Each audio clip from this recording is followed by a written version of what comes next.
Hello friends, pattern सीखने की इस सीरीज में आज हम देख रहे हैं पैटर्न नंबर 70। तो उसके लिए सबसे पहले हम सीआर और एससीआर स्टेटमेंट लिख देते हैं ताकि हमें कोई प्रीवियस आउटपुट दिखाई ना दे, और लास्ट में हम गेट सीएच स्टेटमेंट लिख देते हैं। अभी पैटर्न को हम ध्यान से देखें तो उसके अंदर टोटल 5 रोज है और हर एक रो के अंदर हमें 5 नंबर्स प्रिंट करवाने हैं। और अगर हम एक नंबर को एक कॉलम के तौर पे ट्रीट करें तो हमें टोटल 5 कॉलम चाहिए, यानी कि इस पैटर्न को हमें 5 क्रॉस 5 ग्रिड के अंदर प्रिंट करवाना है। और पैटर्न के इंट्रोडक्शन के अंदर हमने देखा था कि ग्रिड को कैसे प्रिंट करवाए। तो उसके लिए सबसे पहले हम एक फॉर लूप ले लेते हैं और उस फॉर लूप के अंदर हम मैसेज के तौर पे लिखते हैं कि i is equals to 1, i less than और इक्वल्स टू 5 और i प्लस प्लस, जहां पे i और कुछ नहीं लेकिन रो की वैल्यू रिप्रेजेंट कर रहा है। उसके अंदर हम एक और फॉर लूप ले लेते हैं जहां पे हम मैसेज के तौर पे लिखते हैं कि j is equals to 1, j less than और इक्वल्स टू 5 और j प्लस प्लस, जहां पे j और कुछ नहीं लेकिन कॉलम की वैल्यू रिप्रेजेंट कर रहा है। अभी j वाले फॉर लूप के अंदर हम एक प्रिंटफ स्टेटमेंट लिखते हैं जिस प्रिंटफ स्टेटमेंट की मदद से हम स्टार को प्रिंट करवाते हैं, यानी कि जब i की वैल्यू 1 होगी उस वक्त j का लूप 5 टाइम एग्जीक्यूट होगा और वो हमें 5 स्टार प्रिंट करके देगा। और हमें एक रो के अंदर मैक्सिमम 5 नंबर्स या फिर 5 स्टार ही प्रिंट करवाना है, यानी कि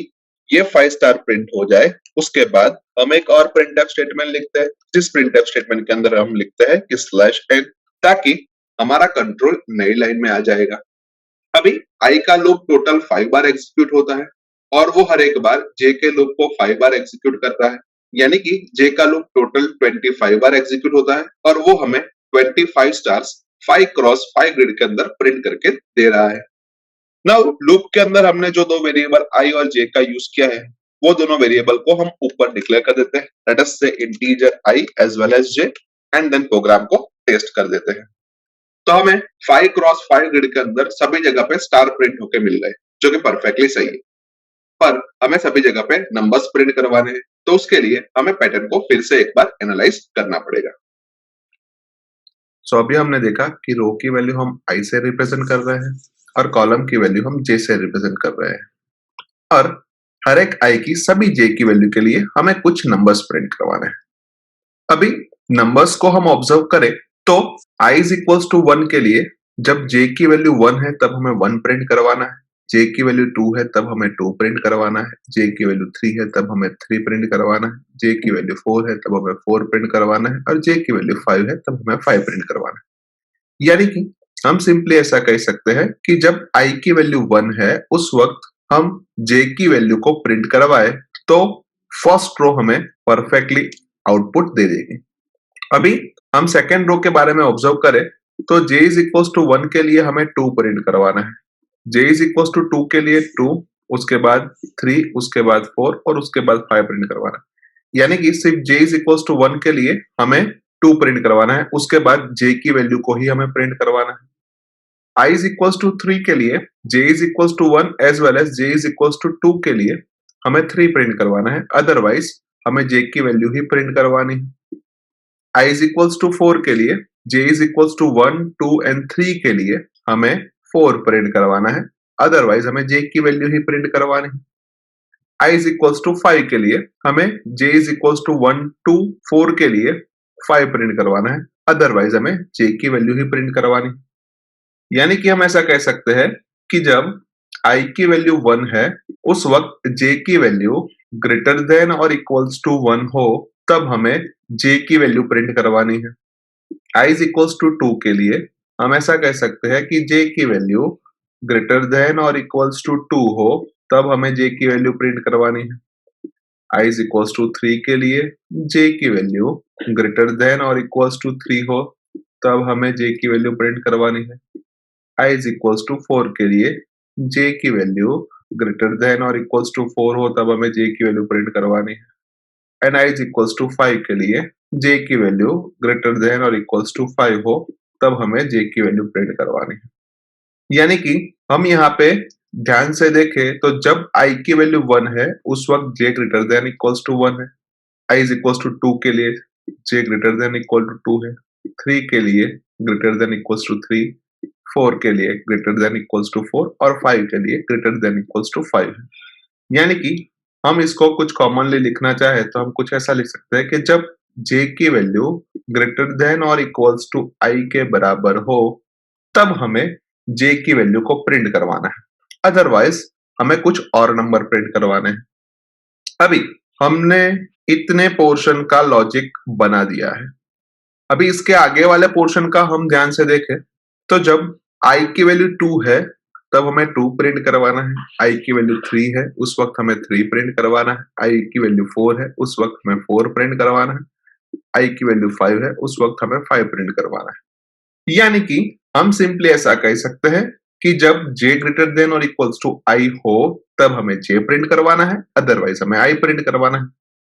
नाउ प्रोग्राम के अंदर हमने दो फॉर लूप लिखे थे, जिसमें से पहला फॉर लूप i यानी कि रो के लिए था एंड दूसरा फॉर लूप j यानी कि कॉलम के लिए था। और दूसरे फॉर लूप के अंदर हमने एक प्रिंटफ स्टेटमेंट लिखा था, जिस प्रिंटफ स्टेटमेंट के अंदर हमने स्टार को प्रिंट करवाया था। यानी कि ये पूरा स्ट्रक्चर हमें 5 क्रॉस 5 ग्रिड के अंदर सभी जगह पे स्टार प्रिंट करके दे रहा था। लेकिन अभी अभी हमने कुछ कंडीशन आइडेंटिफाई की और अगर वो कंडीशन सही होती है तब हमें j की वैल्यू को प्रिंट करवाना है। यानी कि हम इफ की कंडीशन के तौर पे लिखेंगे कि j ग्रेटर देन और इक्वल्स टू i हो तब हमें इसी प्रिंटफ स्टेटमेंट को प्रिंट करवाना है, लेकिन उसके अंदर हम j की वैल्यू को प्रिंट करवा देंगे। एंड अदरवाइज कंडीशन गलत हो तब हम i की वैल्यू को प्रिंट करवा देंगे। एंड उसके बाद अगर हम हमारे प्रोग्राम को एग्जीक्यूट करेंगे तो हमें हमारे डिजायर पैटर्न मिल सकते हैं। तो लेट अस से उसको भी हम एक बार चेक करके देख लेते हैं। अभी हमने देखा कि जे वाले फॉर लूप के अंदर जो प्रिंटफ स्टेटमेंट लिखा है उस प्रिंटफ स्टेटमेंट को हमें इफ एल्स ब्लॉक के बीच में रखना है, as well as else block के अंदर हमें i की वैल्यू को प्रिंट करवाना है। तो उसके लिए हम सिंपल सा लिखेंगे कि परसेंटेज d और i, एंड इफ ब्लॉक के अंदर हमें j की वैल्यू को प्रिंट करवाना है, यानी कि उसके लिए हम लिखेंगे परसेंटेज d और j,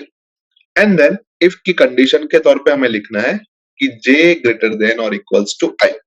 एंड फिर हम प्रोग्राम को एक बार टेस्ट कर लेते हैं। तो हमें हमारी डिजायर पैटर्न 5 रोज के अंदर प्रिंट होके मिल रही है, जो कि परफेक्टली सही है।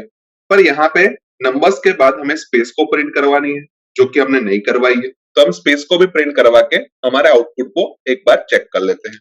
लेट अस से उसके लिए मैं परसेंटेज d के बाद एक स्पेस छोड़ देता हूं और परसेंटेज d के बाद फिर से एक बार स्पेस को छोड़ देता हूं।